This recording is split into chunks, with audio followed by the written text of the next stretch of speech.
Hey, before we get started, don't forget to like, comment, and subscribe.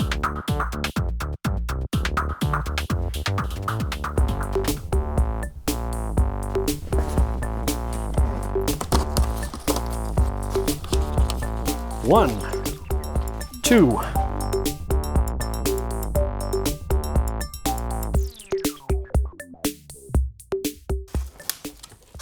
three, and done.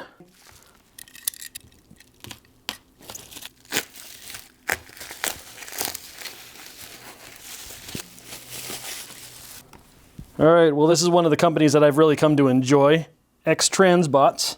And yeah, there we go. We've got Klaatu, their version of Cosmos. I did a little bit of research when I was looking for my version of Cosmos, and this guy just beat out the others. It was pretty tight between a couple of them, but this one won me over with the extras. Things that actually tie into cartoon episodes have been cool little accessories to find. So the box is looking good. Good colors, reminiscent of the Masterpiece series from Takara Tomy.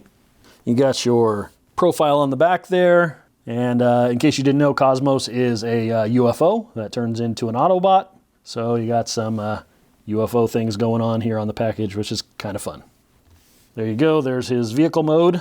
Very 1950s. I've never gotten an X-Transbot this big. My gosh, what the heck is going on here? Having more and more trouble with boxes. There we go.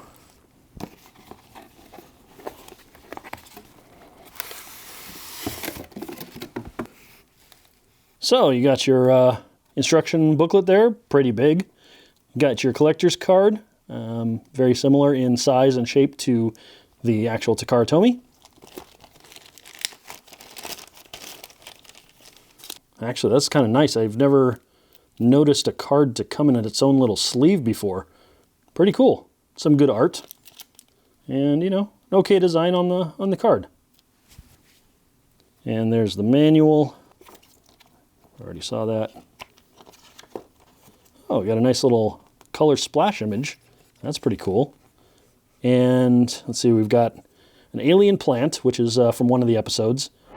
The plants from Floron 3 seem to have hitched a ride. I'm losing control. Power completely expended. Both of you into the ejector chamber immediately.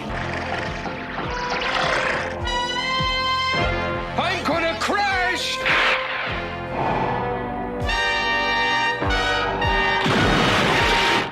The pesticide can, which is also from that episode. This is Bumblebee calling from Floron 3. We've got the robotic insecticide, and we're on our way home. Good work, and travel safely. Roger and out. I just hope the insecticide works. Cosmos, what happened? An alternate eye for him, a set of eyes, I guess, and a display base and stand. Cool.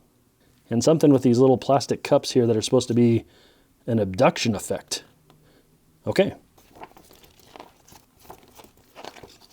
Looks like a decent manual here. Ah, there you go. And a nice splash page of transformation for the robot mode. Nice.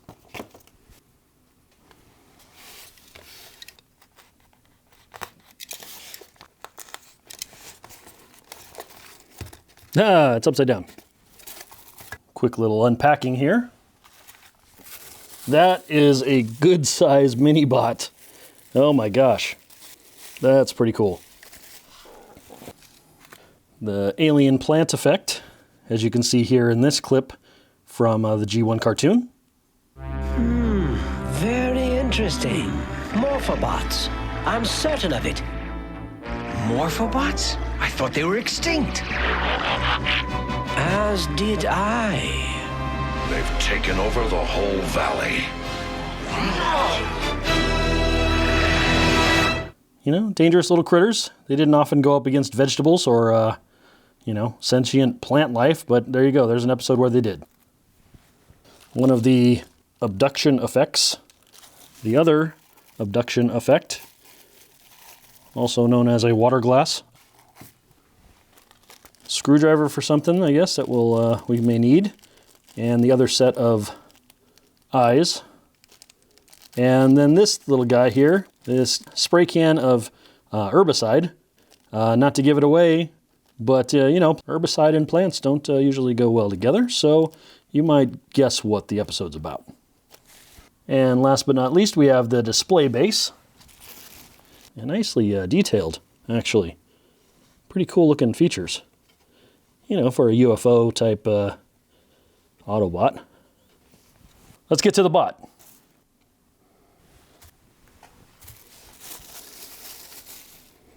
Wow, this guy has a nice heft to him. Definitely feels some weight in there, some metal, it feels like. I mean, it's got to be this heavy and this small. The paint scheme's nice and rich. It's got this nice, slightly metal flaked green, which is very cool. Nice primary blue for these cannons. Really bright red for the top of the UFO. So there he is in his UFO mode. He's got his little tailpipes there, pretty cool. Or wait a minute, are those his tailpipes? Yeah, this is where I'm showing my ignorance of this character. Be right back with him in bot mode. But before I do that, here he is really quickly infested with that alien plant life. Pretty nasty, huh? All right, well there you have it. One of the effects. There you have him. I think he's looking pretty close to the cartoon. And I don't mind, you know, how they've made him. He looks really cool. He's got a good heft. I'm not the biggest Cosmos fan. He was one of my least favorite Transformers because I thought the alt mode and then the bot mode just were bad. You know, but what are you going to do when you're recycling toy products from Japan and turning them into cartoon and toys over here in the United States? So to get the transformation down, I used another reviewer's video. So I didn't actually use the instruction manual, so I'm not sure how useful the instruction manual is. But, you know, if you need transformation help, go ahead and watch somebody do it online. I'm mostly happy with this. I'm a little bummed out with a couple of things. The green on him does seem to be a little bit too dark. The head looks a little bit just plasticky. You know, his face mask is not a metallic yellow. It's just an orange yellow plastic. So I would have liked to have seen a metallic paint on his face mask. That would have been nice. I thought this was going to be my version of Cosmos for my collection, but now I'm not quite so sure. So I'm going to check my options and see if anything else is out there that I would prefer to have instead of this. But this isn't looking bad, and it does look pretty darn close to the cartoon. So let's go over his posability. Let me get him into another pose and see if I can do something cool with him.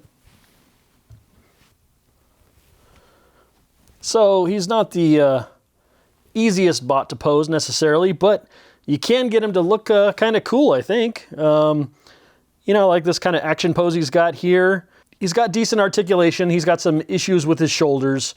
And his fingers are all one piece. So no individual articulation there, but oh well.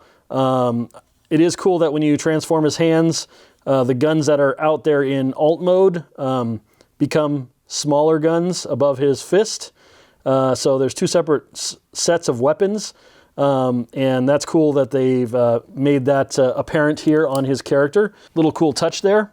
Limitations, he doesn't have much of a head tilt either way.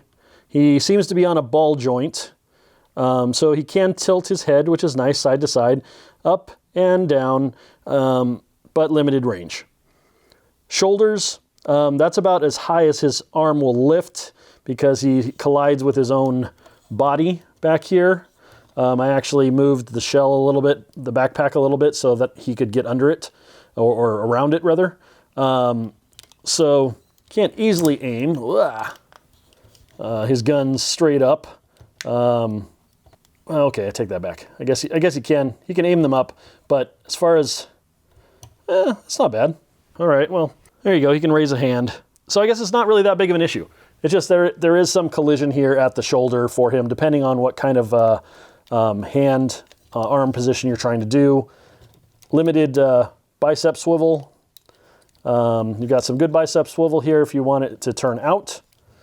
But if you're trying to get him to like kind of turn his arm for shooting position, you collide with the joint inside the arm there. Collide with this joint here.